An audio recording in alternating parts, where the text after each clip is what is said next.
Valentine's day రోజు wish చేసిండు. Morning meet అవుదాం అన్నాడు. నా ప్లేస్ లో వేరే ఒక ఆమెతో ఉన్నాడు. తను ఇక్కడ ఒళ్ళో కూర్చోబెట్టుకుని బండి మీద కూర్చొని ఉన్నాడు. తన దగ్గరికి వెళ్ళి అడిగితే కాదు లవ్ చేసుకుంటున్నాం మేము. అమ్మాయి చెప్పిందా? అమ్మాయి చెప్పింది. అబ్బాయి నీ కళ్ళ ముందు వేరే అమ్మాయితో కూర్చున్నాడు కాబట్టి ఇప్పుడు ఎవరిని నమ్మలేకపోతున్నావు, అదొక్క రీజన్ అయి ఉంటుందా? అది కాదు మ్యామ్, ఇంకా రీజన్స్ చాలా ఉన్నాయి. ఎందుకు ఇంత భయపడుతున్నావు? మా పెద్ద పెద్దనాన్న అండ్ మా పెద్ద పెద్దనాన్నల ఫ్రెండ్, మా రెండో పెద్దనాన్నల కొడుకు నా మీద చూసిన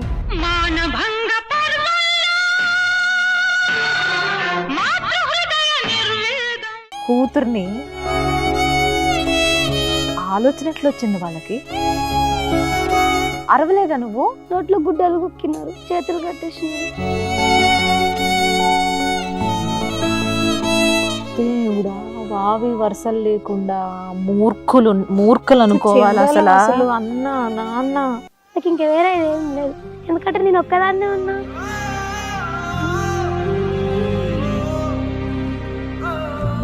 చెల్లె కూడా ఇప్పుడు అలాగైతే సూసైడ్ చేసుకుంటే చెల్లె ఏమైపోతుంది, ఇట్లా ఆలోచించిన నేను.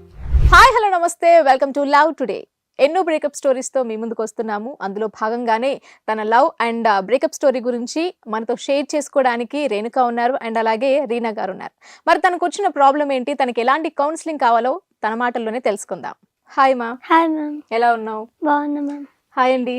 హాయ్ మోనిక. రీనా గారు, మనతో రేణుక ఉన్నారు.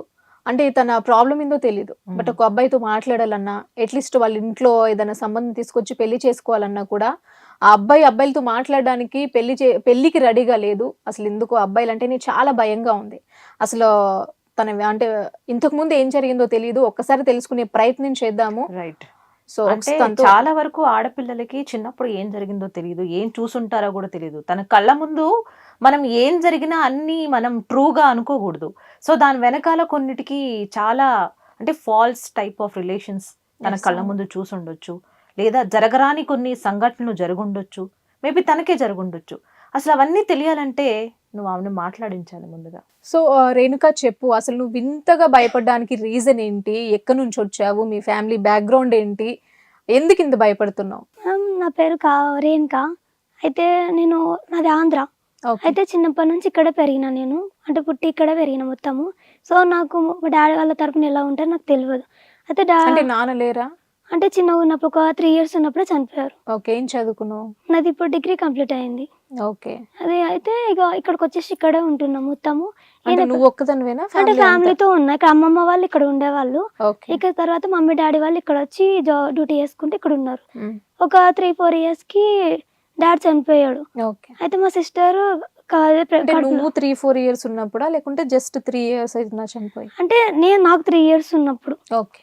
అయితే మా చెల్లె కడుపులో ఉంది, అంటే మా మమ్మీ కడుపులో అప్పుడే. ఇక చనిపోవడంతో మా మమ్మీ అంటే ఇక్కడ తీసుకొచ్చుకొని పెంచుకుంది కదా మా డాడీని. అయితే అంటే డ్రింక్ స్మోక్ అలవాటు ఉంది మా డాడీకి, అంటే కొంచెం అవాయిడ్ చేపియాలి. కూల్ గా చెప్పు, నిదానంగా చెప్పు, టెన్షన్ పడుకో, జస్ట్ ఫ్రెండ్లీగా. ఓకేనా? Okay ma'am. అయితే ఇక్కడికి వచ్చి అంటే డాడీ స్మోక్ డ్రింక్ చేస్తాడు అనేసి ఇక్కడ తీసుకుంటే కొంచెం దూరం ఉంటే ఎవరికి కొంచెం అలవాటు పడకుండా ఉంటాడు కదా అనేసి ఇక్కడికి వచ్చినాం. అయితే మమ్మీకి తీసుకొచ్చుకోవడం మా నాయనమ్మ వాళ్ళకి నచ్చలేదు. అయితే ఇక చనిపోవడంతో కొంచెం మమ్మీని అవాయిడ్ చేసిర్రు ఇక అందరూ. అమ్మమ్మ దగ్గరకు వచ్చినాం, ఇంకా అంటే మమ్మీ వాళ్ళ అమ్మ దగ్గరకు వచ్చినాం. ఓకే. మీరు ఎంతమంది? ఇద్దరమ్మ మేము. నువ్వు మమ్మీ కాకుండా ఇంకా చెల్లె ఉంది ఇంకా. అంతే అంతే, ఇంకెవరు లేరు. అయితే ఇక్కడికి వచ్చినాము. ఒక 1 week అట్లా అయింది డాడీ చనిపోయిన తర్వాత. ఇక్కడికి వచ్చిన తర్వాత అమ్మమ్మ ఇంకా ఇంట్లో నుంచి వెళ్ళగొట్టేసింది. అంటే ఇంకా ఎన్ని రోజులు మీ తల్లి పిల్లలు వచ్చి ఉంటారు, మా దగ్గర ఎన్ని రోజులు ఉంటారు అనేసి వెళ్ళగొట్టేసింది రూమ్లోకి వెళ్ళి. ఇంకా రూమ్లోకి వెళ్ళి వెళ్ళగొట్టేస్తే మాకు ఇంటి వెనుక ఒక రూమ్ ఉంది ఖాళీగా, అక్కడికి వెళ్ళిపోయాను. ఒక 10 days వరకు ఫుడ్ ఏం తినకుండా వాటర్తో అడ్జస్ట్ చేసుకుంటా డోర్ క్లోజ్ చేసుకొని నేను మమ్మీ ఉన్నాం. ఇంకా రూమ్లోనే ఉన్నాము. ఇంక ఇంటి పక్కన ఉంటారు కదా వాళ్ళు అన్నారు ఏమైంది వీళ్ళు వచ్చినారు కానీ, అంటే అప్పటికి మేము ఆల్రెడీ అక్కడ ఉన్నాం కదా 3-4 years చుట్టుపక్కల ఉన్నారు కదా, వాళ్ళు అడుగుతున్నారు. అంటే వచ్చి డోర్ కొట్టారు, ఏమైంది వస్తలేరు బయటకి, అట్లీస్ట్ ఫుడ్ ఇటు ఏం తీసుకుంటలేరు కదా అనేసి అడిగినారు. సో అనేసి వచ్చి అడిగితే మేము ఇంక ఇట్లా చెప్పినాం, సిచ్యువేషన్ ఇట్లా ఉంది కదా అది ఇది అని చెప్తే వాళ్ళు కొంచెం హెల్ప్ చేసారు. అంటే మీ అమ్మమ్మ వాళ్ళ ఇంట్లో మీరు ఉన్నప్పుడు మీ మమ్మీ ఏం వర్క్ చేయకపోతుండేనా? అంటే అప్పుడే డాడీ చనిపోయి వచ్చిండే కదా, బయటకి వెళ్ళొద్దు కదా అప్పుడే, అందుకని ఉన్నాం. ఇక రూమ్ తీసుకొని వాళ్ళ పక్కన వాళ్ళు కొంచెం 500 ఇచ్చిర్రు అప్పుడు. 500 ఇస్తే దాంతో రేషన్ అవి తీసుకొచ్చుకొని ఉన్నాం. ఈ మమ్మీ ప్రెగ్నెంట్‌లో ఉంది కదా! కడుపు ప్రెగ్నెంట్‌లో ఉంటే అట్లనే జాబ్‌కెళ్ళింది, డ్యూటీ చేసింది. ఓకే. అది ఒక కంపెనీలో డ్యూటీ చేసింది. తర్వాత మళ్ళా కొంచెం అమౌంట్ రావడం వల్ల మెల్లమెల్లగా చుట్టాల దగ్గరకొచ్చిర్రు. అమ్మమ్మ వాళ్ళ తరపున అట్లా వాళ్ళ దగ్గరకొచ్చిర్రు ఓకే. ఇంకా. వాళ్ళొచ్చి నార్మల్ మాట్లాడుతుండే పోతుండే, లేకపోతే అవసరం వచ్చినప్పుడు కొంచెం అమౌంట్ ఇయ్యి అట్లా ఇట్లా అడుగుతుండే వాళ్ళు. సరే అని చెప్పేసి మమ్మీ కూడా హెల్ప్ చేస్తుండే. అంటే మమ్మీ వాళ్ళ అన్నలు వాళ్ళే కదా అనేసి సైలెంట్‌గా ఇచ్చేస్తుండే ఇంకా. ఇచ్చిన తర్వాత అట్లా అట్లా మెల్లమెల్లగా అయితుంది. వెళ్తున్నాం బాగానే ఉన్నా. మంచిగానే లైఫ్ మూవ్ ఆన్ అయితుంది కొంచెం కొంచెం. నేను ఇప్పుడు 8థ్ క్లాస్‌లో ఉండే ఇంకా. 8థ్ క్లాస్‌లో ఉంటే ఒక అతను ఇట్లా నాకు ప్రపోజ్ చేస్తా ఉన్నాడు. 8థ్ క్లాస్‌లో నాకు. ఓకే. అయితే అది నాకు చెప్పట్లేడు తను. అంటే వాళ్ళ సిస్టర్, వాళ్ళ మరదలు వాళ్ళకి చెప్పినాడు. వాళ్ళొచ్చి నాకు చెప్పారు. అప్పుడు చెప్తే అంటే నేను అప్పుడు కొంచెం డేర్ అండ్ ఉంటా. ఏదైనా మొక్క ముందు చెప్పేస్తా నేను. ఏదైనా ఉంటే అట్లా ఇట్లా ఇంకా అట్లా మాట్లాడా. అంటే నీకు అంతకుముందు తెలుసా ప్రేమ అంటే ఏంటి ఎట్లా? అవంతా నాకు 8th క్లాసే కదా, అంత చిన్న వయసులో తెలీదు. అట్లేం తెలవదు నాకు. ఓకే. ఇక అయితే వాళ్ళు అట్లా నార్మల్‌గా లవ్ అంటే తర్వాత మెల్లగా వాళ్ళు వీళ్ళు ఉంటారు కదా! అట్లా తెలుసుకున్నా. తెలుసుకొని ఒక 1 వీక్‌కి యాక్సెప్ట్ చేసిన.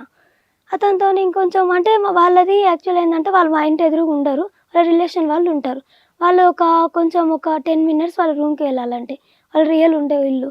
మేము ఓకే. వాళ్ళు మా ఇంటి ఎదురుగా వాళ్ళ రిలేషన్ అంటే పిన్ని, బాబాయిలు వాళ్ళు ఓకే. ఉండేవాళ్ళు. తను నా కోసం ఇక్కడికొస్తుండే. చూస్తుండే ఇట్లా నార్మల్‌గా కలిసి అంటే మామూలుగా చిన్న పిల్లలంగా ఆడుకుంటుండే పోతుండే. అప్పుడు ఎవరు అంత పట్టించుకోలేదు. ఇలా అలా పట్టించుకోకుండా నార్మల్‌గా ఉంటుండే. నాది వచ్చిన ఇంక ఇంటర్ సెకండ్ ఇయర్‌కి అట్లా వచ్చిన. ఇంటర్ సెకండ్ ఇయర్‌కి అట్లా వస్తే ఇక ఇంటర్ సెకండ్ ఇయర్ వరకు ఈ అబ్బాయి కంటిన్యూ అయ్యాడా? కంటిన్యూటీ. అది ఫస్ట్ ఓకే. అతన్నే నేను లవ్ చేసింది. తనకే ఓకే. ఇంకా. చిన్నప్పటి స్టోరీ కాబట్టి ఇంకా అట్లనే. ఇంకా అతనే అనేసి హ్మ్. ఉన్నా నేను. అంటే మాకు కాల్, టచ్ అవన్నీ ఏం లేదు. అప్పుడు చిన్న ఫోన్ ఏం లేదు కదా! ఇక ఒక 10థ్ తర్వాత ఇంటర్ ఫస్ట్ ఇయర్‌లో ఫోన్ వచ్చింది. ఇక కరెక్ట్ వ్యాలంటైన్స్ డే రోజు విష్ చేసిండు. మార్నింగ్ మీట్ అవుదాం అన్నాడు. సరేలే మీట్ అవుదాం అనేసి మార్నింగ్ ఒక 12:30కి అట్లా ఎప్పుడు ఇది? వ్యాలంటైన్స్ డే రోజు ఎగ్జాక్ట్‌లీ. ఓకే. ఇంటర్‌లోనేనా? Inter second okay. ఇయర్‌లో ఉన్నప్పుడు. కరెక్ట్‌గా వెళ్ళి మీట్ అవుతుంటే నా ప్లేస్‌లో వేరే ఒక ఆమెతోని ఉన్నాడు తను. ఓకే. వేరే ఆమెతోని అంటే ఇక్కడ ఒళ్ళో కూర్చోబెట్టుకొని బండి మీద కూర్చొని ఉన్నాడు. ఎవరు అని అడిగితే ఫ్రెండ్ అన్నాడు. తన దగ్గరికి వెళ్ళి అడిగితే కాదు మేము లవ్ చేసుకుంటున్నాం అమ్మాయి చెప్పిందా? ఆ అమ్మాయి చెప్పింది. ఓకే. నేను 2 ఇయర్స్ నుంచి నేను లవ్ చేస్తున్నా అది ఇది అని కొంచెం మాట్లాడింది. సరే ఇక ఆమె ఎంతగానో మాట్లాడుతుంది. నాకప్పుడు కోపం కూడా కొంచెం ఎక్కువనే ఉంటుండే. సరే నీ తిట్టి ఏడ్చి అంతా కామన్‌గా అయిపోయింది ఇక అంతా. తర్వాత ఇక మళ్ళా అది ఫస్ట్ ఇన్సిడెంట్‌తోని కోపం వచ్చింది ఇక లవ్ మీద. సరే ఇంక లవ్ ఎవరి జోలికి వెళ్ళొద్దు. ఇక లవ్ అంటే నాకు కొంచెం కొంచెం ఒక 100%, 50% పోయింది ఇంక నాకు. మళ్ళీ ఎప్పుడు ఆ అబ్బాయి నీతో మాట్లాడలే ఇంక ఇంకా? మాట్లాడలేదు. ఇంకా తనతో అతను ట్రై చేసినా నేను మాట్లాడలేదు ఇంక నేను. ఒక కోపం అట్లనే ఉంది నాకు. సో రేణుక, దీనివల్లేనా నువ్వు ఇప్పుడు అంటే లైక్ ఆ అబ్బాయి నీ కళ్ళ ముందు వేరే అమ్మాయితో కూర్చున్నాడు కాబట్టి ఇప్పుడు ఎవరిని నమ్మలేకపోతున్నావు? అదొక్క రీజన్ అయి ఉంటుందా? ఇంకా అది కాదు మ్యామ్, ఇంకా రీజన్స్ చాలా ఉన్నాయి. ఓకే. ఇంకా ఆ రీజన్స్ తెలుసుకునే ముందు అసలు నీది ఆ వయసుకి 8th క్లాస్ అంటే లైక్ చిన్న పిల్లలప్పుడు జస్ట్ అట్రాక్షన్, ఏదో అందరూ సినిమాలో చూస్తున్నామని మేబీ ఒక అబ్బాయి కావాలి కదా అని అనిపించి లవ్ చేసుకొని ఉంటారు. Maybe that's not a love, maybe attraction అయి ఉండొచ్చు కూడా. సో అసలు లవ్ అని ఎట్లా అనిపించింది నీకు? ఎట్లా ప్రపోజ్ చేశాడు? నువ్వు ఎట్లా ఫీల్ అయ్యావు అప్పుడు? అంటే ప్రపోజ్ ఏం చేయలేదు మ్యామ్. అంటే ఇట్లా నార్మల్‌గా ఒక చాక్లెట్ ఇచ్చిండు. ఒక 10 rupees Dairy Milk. Dairy Milk chocolate ఇచ్చి ఇంకా ఇదే తీసుకో అని చెప్పిండు. మా పక్కన ఉండే వాళ్ళు ఉన్నారు కదా! వాళ్ళ మరదలు వాళ్ళ సిస్టర్ వాళ్ళు చెప్పారు. లవ్ అంటే ఇది ఇట్లా కలిసి ఉండాలి. లవ్ అంటే ఎట్లా? కలిసి ఉండాలి అలా చెప్పారు. అనంటే అవునా అంటే ఇంక అట్లా అంతే. నాకు కూడా అంత తెలియదు. ఏదో బాగుంది కదా ఫీల్ అన్నట్టు వెళ్ళిపోయినా ముందుకి. ఇట్లా మూవ్ ఆన్ అవ్వడం వల్ల